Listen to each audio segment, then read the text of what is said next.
네, 안녕하세요. 이제 리뷰 테스트 마지막 회차네요.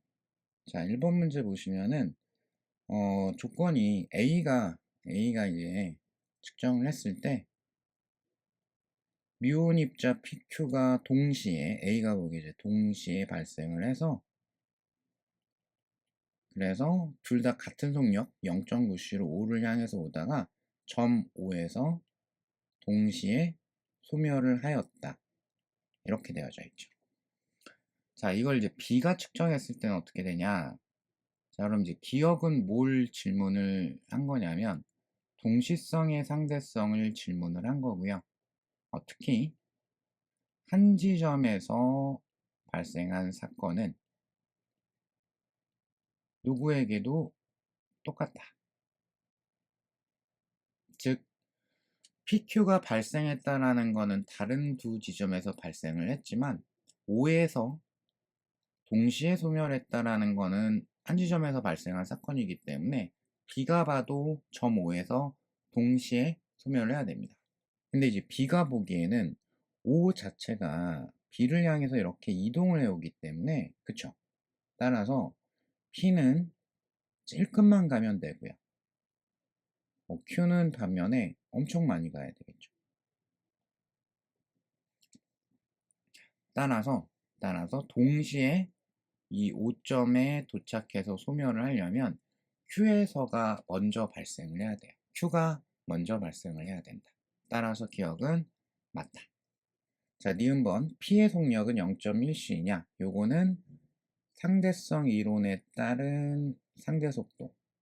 이게 VB-VA가 원래 우리가 알고 있던 상대속도인데 여기를 상대성 이론에서 분모 쪽에 추가되는 게 있죠. 0.1C는 택도 없을 겁니다. 그죠? 자, 그래서 니은은 일단은 틀렸고요. 그 다음에 디귿. 소멸할 때까지 이동한 거리는 Q가 P보다 크다. 자, 그럼 소멸할 때까지 이동한 거리는 그냥 그림에 있죠. 그림에. Q가 훨씬 크기 때문에 따라서 Q가 이동한 거리가 더 크다. 근데 이제 조금 정량적으로 분석을 하자면 어쨌든 이제 상대 속도에 의해 가지고 상대론적 상대 속도 따라서 이제 B가 보기에 P의 속도하고 Q의 속도하고는 Q는 이제 B를 향해서 운동을 하고 있기 때문에 Q의 속도가 P의 속도보다 큰 걸로 보입니다. 그죠? 거기에다가 이 Q가 좀 더 많은 시간을 운동을 하게 되거든요. 그 Q의 운동 시간이 P의 운동 시간보다 더 큰 것으로 또 측정이 되죠. 왜냐하면 속력이 더 크다라는 거는 B가 측정한 시간의 팽창값도 더 크다라는 뜻이 되니까. 시간 팽창 방정식에 의해 가지고. 그쵸? 따라서 B가 보기에는 Q의 속력이 더 크기 때문에 그러니까 로렌츠 인자 값도 더 클 것이고요. 따라서 운동하는데 걸리는 시간은 Q가 더 큽니다. 그래서 요거까지 원래는 포함해서 설명하거나 해석할 수 있으면 가장 좋은 루트이기 때문에 요것도 한번 고민을 해보면서 좀 마무리를 했으면 좋겠다 싶어서 해설을 그렇게 달아놓은 거예요. 그러니까 TQ가 TP보다 크다는 뭐지? 라고 싶었던 분들은 그 부분을 이렇게 해석할 수 있구나 라는 거를 조금 정리를 했으면 좋겠습니다. 네, 2번 문제는 이제 거의 이제 단순한 복습형인데요. 자, 수평면과 나란한 방향으로 등속도 운동을 하는 A가 관찰을 했을 때, 그때 얘가 원래는 구 모양의 물체였거든요. 그래서 당연히 이제 뭐 가로 쪽 반지름도 A0고 세로 쪽 반지름도 A0죠. 원래는 구형 물체였기 때문에. 그죠? 자, 그런데 요 가로 방향, 수평면과 나란한 방향의 요 반지름 값이 0.5로 줄었어요. 그쵸? 그러면 이거는 길이 수축에 대한 내용이 될 거고요. 그래서 요 길이 수축에 대한 거, 그러면 원래 길이를 로렌츠 인자로 나눠주시면 되겠죠. 아니면 뭐 이렇게 루트를 표현해서 하셔도 되고, 다만 로렌츠 인자라는 거는 루트분의 1이라는 항상 헷갈리면 안 되고요.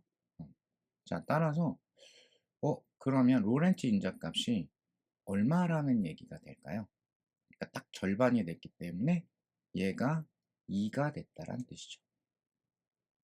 자, 그래서 정지 질량이 m0 있을 때 A가 측정하는 물체의 상대론적 에너지는 어떻게 될까? 즉, 상대론적 에너지는 물체의 상대론적 질량 곱하기 C제곱, 내지는 뭐 그냥 MC제곱. 자, 그래서 로렌츠 인자값이 2가 되기 때문에 따라서 간단하게 4번을 골라주시면 되겠습니다. 자, 3번 문제는 이제 좀 계산도 들어가고 하는데, 저도 이거 숫자 만드느라고 어떻게 하면 계산이 조금 더 간단하지 하다가 만든 게 겨우 이건데, 모르겠습니다. 숫자가 좀 지저분해진 건 아닌가 싶긴 한데, 자, 어쨌든 우주선 P하고 Q가 각각 서로를 향해서 0.6C, 13분의 5C로 운동을 하고 있는 거고, 고유 길이는 이제 같다라고 했습니다. 자, 그러면 A가 측정할 때, 요것도 뭔가 문제로 만든 것 같아요. 광원에서 방출된 빛은 검출계 AB에 동시 도달을 한다 라고 했죠. 그러면 앞에서 봤던 문제와 마찬가지로 동시성의 상대성 출제할 수 있을 것 같고요. 이때 포인트는 한 지점에서 발생한 사건은 의견이 똑같다. 따라서 이 빛이 방출됐다와 도착했다라는 두 가지 사건이 있잖아요. 방출됐다라는 거는 한 점에서 방출이 된 거라 동시에 방출이 됐으니까 이거는 비가 봐도 그럴 거야, 이런 거를 이제 해석을 해줄 수가 있겠죠. 자, 그러면 1번 A가 측정한 시간 t가 고유 시간일 때, 그쵸? 그러면 B가 측정한 시간은, 그래서 한글 이름을 시간 지연보다는 제가 시간 팽창이라고 기억했으면 한다라는 부분이 이런 거죠. 그러니까 B가 측정한 시간은 팽창된 시간이어야 해요. 그래서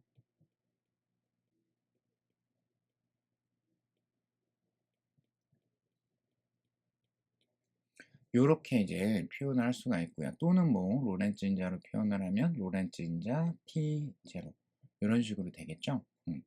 그래서 현재 이 T0가 고유 시간이기 때문에 이게 A가 측정한 거라고 되어져 있고, 그러면 얘가 B가 측정한 시간 계산해야 될 겁니다. 따라서 내가 필요한 건 뭐냐면 로렌츠 인자가 얼마지? 라는 게 필요해요. 그러면 어쩔 수 없이 A가 바라봤을 때 또는 B가 바라봤을 때, 그쵸? 서로에 대한 상대 속도가 필요하겠다. 그쵸? 자, 따라서 상대 속도 식에다가 상대성 이론 적용해서 표현을 하게 되면 원래는 B의 속도 마이너스 A의 속도인데 여기를 상대론적으로 이렇게 추가해 주는 게 있다.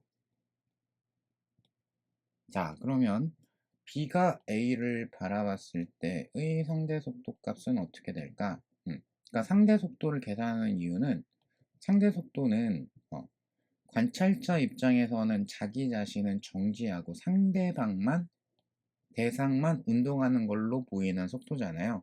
즉, 상대성 이론이 적용되기 위한, 특상대성 이론이 적용되기 위한 기본이 정지한 관찰자가 운동하는 대상을 바라봤을 때, 그러니까 나는 멈춰 있다라고 가정했을 때 상대방의 속도가 필요하기 때문에, 그래서 상대 속도를 계산을 하는 거죠. 자, 그러면 여기 분모 같은 경우가 1 마이너스 c제곱은 어차피 나눠질 거기 때문에 생략을 살짝 하시게 되면은 그럼 3분의 5c가 일단은 보이죠. 얘가 10분의 6이니까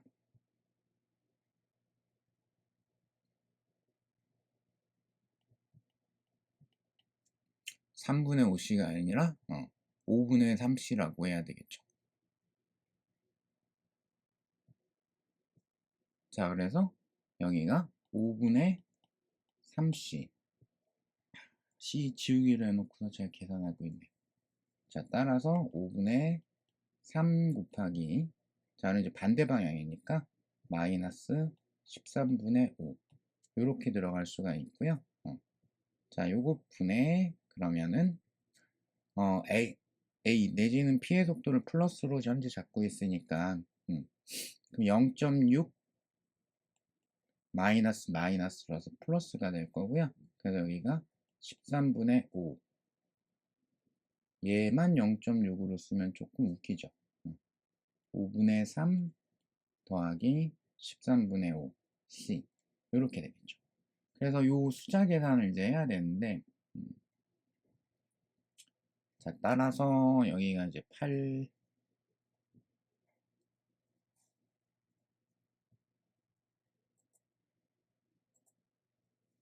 는 아니고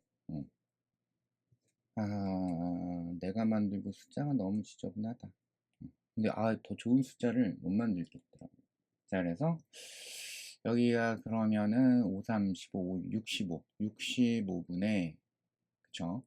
65 더하기 15니까 80이 되겠네요. 요것분의 분자 같은 경우에는 역시 65분의 그러면은 얼마냐 64가 되겠네요. 요렇게 되셨을까요? 자, 요게 이제 상대 속도의 크기가 될 거고, 그래서 어차피 65는 지워지게 되고요. 그죠? 그러면 요거 일단 8로 한번 나눠보면은 8, 10. 그러면 딱 0.8이구나. 요렇게 나오실 겁니다. 그죠? 자, 그러면 결과적으로는 뭐냐? 이 로렌츠 인자에 들어가는 루트 분의 1에서 요 루트 값은 0.8이면은 여기가 0.6이 돼야 되잖아요. 그죠? 따라서 현재 얘는 t 나누기 얼마? 0.6이 돼야 될 거기 때문에 6분의 10t 즉 3분의 5t가 된다. 이렇게 맞는 걸로 찾아줄 수가 있겠습니다. 2번을 보면 A가 측정한 Q의 길이, A가 측정한 Q의 길이, B가 측정한 P의 길이 라고 질문을 했죠. 요거 1번 얘기하면 살짝 언급을 한 것 같은데 얘는 2번은 이제 상대 속도에 대한 거를 녹여낸 지문이라고 보시면 돼요. 그럼 A가 본 B의 속도나 B가 본 A의 속도나 둘의 상대 속도의 크기는 서로 같아요. 그리고 고유 길이가 같잖아요. 그죠? 따라서 요 수축이 일어난 정도도 똑같기 때문에 따라서 A, B가 측정한 각각 상대방의 그 우주선의 길이 값은 같은 값이 됩니다. 그래서 얘도 맞는 지문이 될 거고요. 그 다음에 3번 B가 측정할 때 빛은 B보다 A에 먼저 도달을 한다. 자, 이거 동시성의 상대성에 대한 문제라고 볼 수도 있고 또는 빛이 왕복하는 게 아니라 편도니까 그림으로 그냥 풀까라는 얘기가 될 수도 있죠. 따라서 요 광원에서 출발한 빛이 A, B에 도달하는 동안에 A는 이렇게 다가올 거고요. B는 이렇게 멀어질 거예요. 그쵸? 따라서 여기에서 출발한 빛은 A 쪽에 금방 도착하고요. B에는 나중에 도착을 하겠죠. 그래서 A에 먼저 도달을 한다. 동시성의 상대성에 대한 질문이다. 자, 그 다음에 4번 수평면의 정지한 관찰자가 측정을 할 때 A의 시간, B의 시간 둘 다 각각 운동하기 때문에 느리게 진행을 할 건데 13분의 5C 같은 경우에는 0.5C보다도 작은 값이잖아요. 그러니까 요 속력은 0.6C가 더 크거든요. 따라서 A의 시간이 더 느리게 진행을 하게 됩니다. 마무리 5번을 보시면 A가 측정한 광원에서 방출된 빛이 A에 도달할 때까지 걸린 시간은 B가 측정할 때보다 작다. 약간의 이제 오해를 일으킬 수 있는 거를 살짝 넣은 건데, 즉 뭐냐면 제가 이제 요거를 강조를 했잖아요. 시간이라는 게 크다, 작다 라고 하면은 작은 게 느리게 진행하는 거고 큰 게 빠르게 진행을 하는 거다.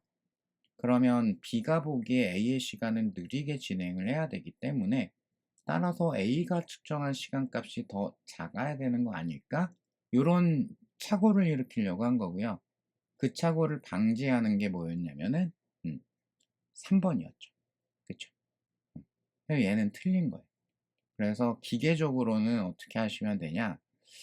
일단은 이게 동일한 사건에 대한 거를 관찰해야 되기 때문에 반드시 이제 고유 시간과 비교를 해가지고 판단을 해야 되거든요. 음. 그러니까 A가 측정했을 때 광원에서 출발해가지고 요 검출기 A에 도착할 때까지 걸린 시간이 반드시 고유 시간이냐? 그건 아닐 수 있어요. 왜냐하면 한 지점에서 발생한 사건의 시간 차이가 아니기 때문에. 그래서 제가 기계적으로 이렇게 말씀드렸죠. 빛을 가지고 뭔가 만들어 문제를 그랬을 때 편도인 경우에는 그냥 그림으로 풀면 된다. 구체적으로 이제 동시성의 상대성으로 푸는 거고요. 왕복을 하는 경우에 그렇다라면은 왕복했다라는 거는 한 지점으로 다시 돌아온 거기 때문에 이게 고유 시간에 대한 거거든요. 그래서 요거는 시간 팽창 현상을 이용을 해서 해석을 하면은 된다. 그러니까 가령 우주선 P에서 이제 A에서 출발한 빛이 B에서 반사돼 가지고 다시 A로 돌아오는 거를 측정을 했다. 이러면 이제 왕복하는 거기 때문에 요 P에 있는 관찰자 A가 측정을 한 게 Q에 있는 관찰자 B가 측정을 한 것보다 작은 값이 돼요. B가 보기에는 A가 운동하는 거니까. 근데 지금 그게 아니고 편도이기 때문에 그냥 직관적으로 빛의 속력 C로 똑같은데 B가 보기에 더 짧은 거리를 이동을 하기 때문에 따라서 B가 측정한 값이 더 작게 됩니다. 3번하고 좀 엮어가지고 정리를 좀 잘 하시고 넘어가면 좋을 것 같습니다. 네, 그 다음에 이제 4번 문제. 자, 얘는 이제 에너지를 공급하는 장치가 있는데, 여기가 이제 제가 설정을 어떻게 했냐면, 동일한 에너지를 공급을 할 거야. 이렇게 놨죠. 그랬더니 이제, P에서 0.6C였던 I가 Q에서 가속장치를 한번 통과하니까 0.8C가 됐고요. 아마 좀 더 빨라졌을 겁니다. 물론 이제, 빛의 속력보다는 작겠지만, 그래서 R에서는 V0의 속력이 됐어요. 자, A의 정지 에너지가 E0일 때 R에서의 운동 에너지는 하고 질문을 했습니다. 그래서 이건 이제 상대론적 에너지에 대한 질문인데, 상대론적 총 에너지는 정지 에너지에 대해 가지고 로렌츠 인자를 곱해주는 값이죠. 즉 mc제곱.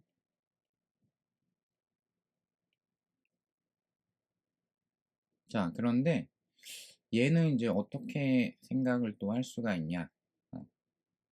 즉 상대론적 에너지는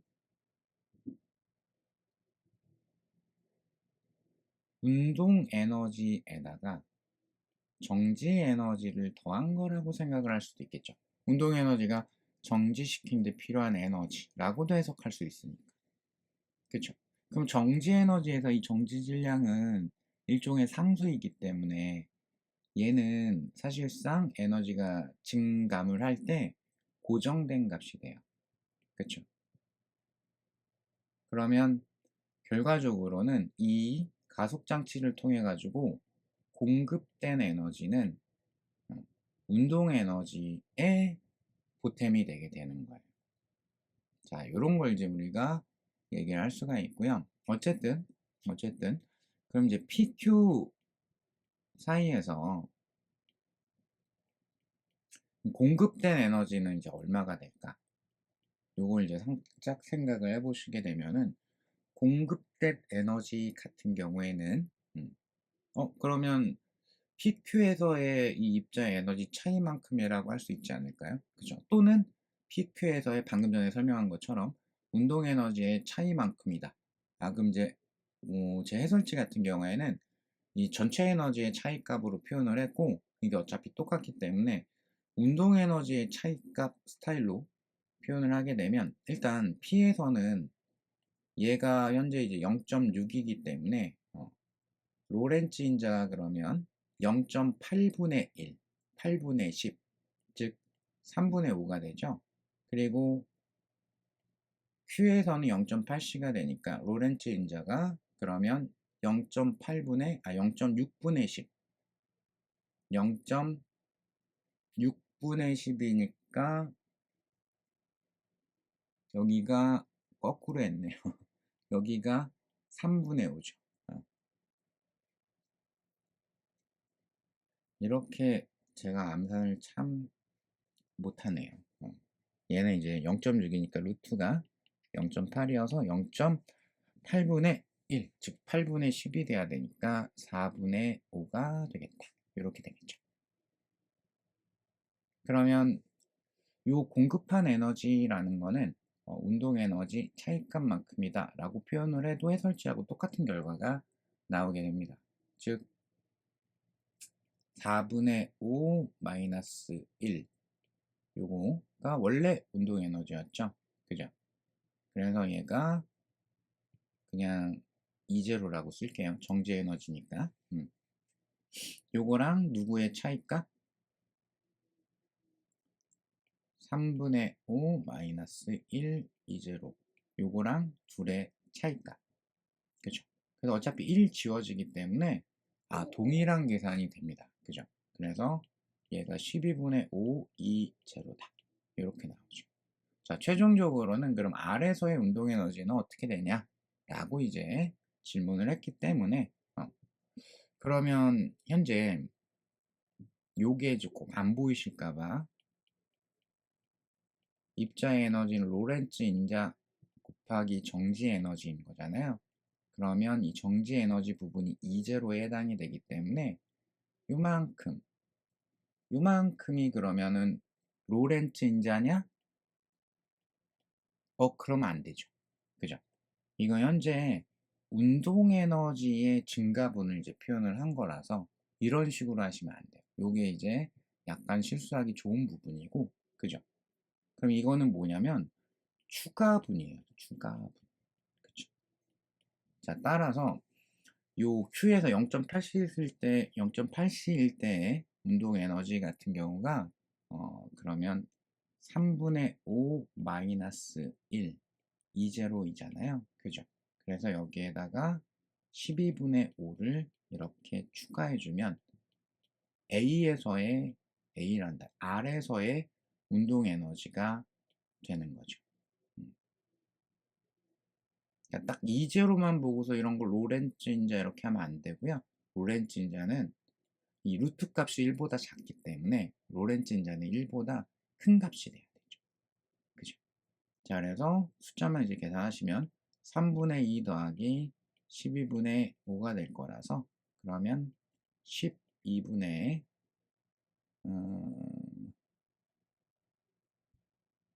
8, 13 이렇게 되겠네요. 그래서 12분의 13 이제로를 골라주시면 되겠습니다. 그 해설지에 있는 표현은 총에너지로 이제 표현을 한 거라 마지막에 이제 로렌츠 인자도 한번 구해보고 그 12분의 25가 로렌츠 인자가 되는 거겠죠. 그거 이용해가지고 운동 에너지를 표현했다. 어차피 같은 방법이다. 이렇게 생각을 해주시면 되겠습니다. 제 마지막 이제 5번 문제인데, 자, 얘는 이제 A가 이제 운동을 하고 있었나 봐요. 그래서 B하고 이제 정지하고 있었는데 B하고 충돌을 해가지고 그 다음에 융합이 되면서 새로운 입자 C가 됐대요. 그럼 아마 얘도 이제 운동을 할 것 같고요. 자, 충돌 전에 A의 운동 에너지가 4mc 제곱이다. A하고 B의 정지 질량은 m이다. 그럼 C의 정지 질량은 얼마가 될까? 자, 그럼 이제 충돌이라는 부분이 있잖아요.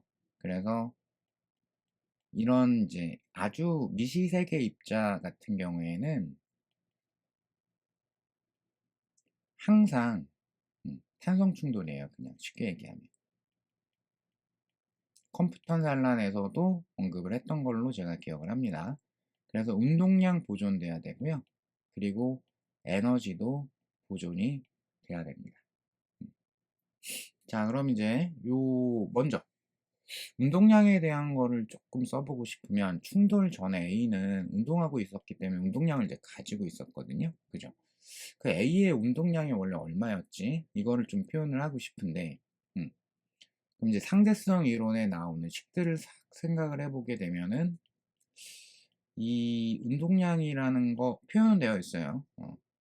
이 정지 질량에 대해서 로렌츠 인자 곱해가지고 입자의 속력 이렇게 쓰면 되는 것도 있는데 이걸 하자면 V가 또 몇인지도 알아야 되고 로렌츠 인자도 구해야 되고 아마 이쪽은 아닌 것 같아요.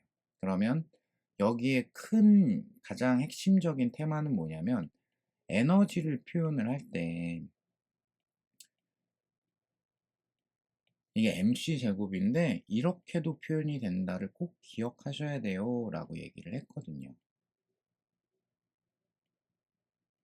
운동량 이용해서 표현하는 방법까지. 그죠?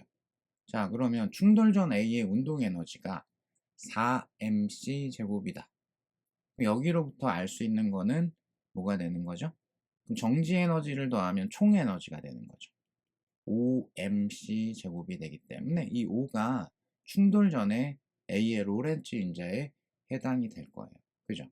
그러면은 여기에다가 쓱 넣고 제곱하면 이 P에 대한 것을 우리가 운동량에 대한 것을 얻을 수가 있겠죠.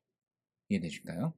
그래서 5mc 제곱 전체 제곱을 시키면 그러면 이제 PC 제곱 더하기 여기가 MC 제곱의 제곱 정지 에너지의 제곱 이렇게 이제 나올 거고 그죠?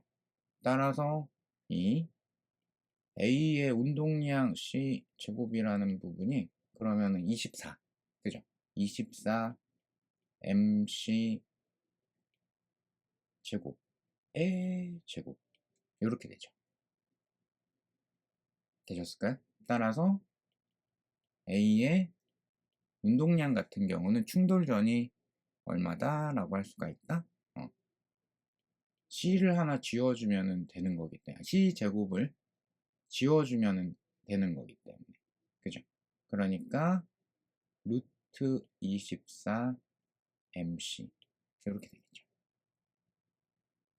그래서 운동량을 이런 식으로 찾을 수도 있다. 자, 그럼 이제 운동량 보존 따라서 운동량 보존할 거기 때문에 충돌 전에 운동량 A밖에 없었고요. 충돌 후에는 입자가 C밖에 없네요. 그죠? 따라서 충돌 후에 C의 운동량은 충돌 전에 A의 운동량하고 그냥 같은 거죠. 루트 24 MC가 될 거예요. 그리고 이제 에너지 보존 가야 되겠죠. 질량까지 포함을 해가지고. 그러면 질량까지 포함한 에너지를 상대론적 에너지라고 얘기를 하는 거예요, 사실. 그래서 요 충돌 후에 입자 C의 에너지는 충돌 전에 A의 에너지와 B의 에너지를 합한 거다. 근데 충돌 전에 A의 에너지가 5mc 제곱이죠. B는 정지 에너지니까 mc 제곱이고. 그래서 이게 6mc 제곱이 되죠. 이해되실까요? 따라서 그러면 이제 뭐까지 현재 구한 거냐면 다 끝났어요. 그러니까 C의 에너지가 이렇다로부터 그러면 로렌츠 인자가 6인데 요거를 이제 딱 갖다가 쓰려고 하면은 망가지죠. 왜? C는 현재 A하고 B가 융합된 결과물이에요. 정지 질량이 M일 리가 없고요. 그걸 질문을 했죠. 그러니까 만약에 이 문제를 C의 정지 질량을 묻지 않고 충돌 후에 뭐 C의 속력을 묻는다던가 이런 식으로 해버리면은 이거 틀릴 확률이 확 올라가요. 이걸 딱 해놓고서 아무래도 익숙하지 않은 형태의 문제다 보니까 유굴 로렌츠 인자라고 착각할 수가 있거든요. 이게 아니죠. 즉 얘는 에너지에 대한 걸 다시 한번 표현을 해야 돼요. 즉 6mc 제곱의 제곱은 현재 상대 노차 에너지 요거 쓰고 있는 겁니다. 그죠? 그럼 충돌 후에 C의 운동량은 어차피 얘랑 똑같은 값이 돼야 되겠죠? 그죠? 그래서 그냥 쓰면 루트 24 mc 제곱의 제곱 이렇게 되겠죠. 더하기 C의 정지 에너지 이런 식으로 됐을까요? 따라서 여기가 24가 나올 거고요. 그쵸? 여기는 36이 나오기 때문에 넘어가면은 12가 되겠죠? 그러면 따라서 루트 12m이 요 새로운 입자 C의 정지 질량이 되겠죠. 여기는 분명히 제가 정지 에너지로 표현을 한 거니까. 그쵸? 그래서 2 루트 3 얘를 골라줘야 되고 요거는 이렇게 살짝 조금만 잘못 생각하면은 식이 딴 데로 확 빠져버리기 때문에 요거는 좀 차분하게 정확하게 쭉 전개하는 거를 주된 목표로 해가지고 연습을 하면은 아마 도움이 될 만한 문제라고 생각이 됩니다. 자, 그래서 마지막 리뷰 테스트 여기서 마무리하고 그리고 이제 기본 강의 완강하신 분들은 모두 고생이 많으셨습니다. 감사합니다.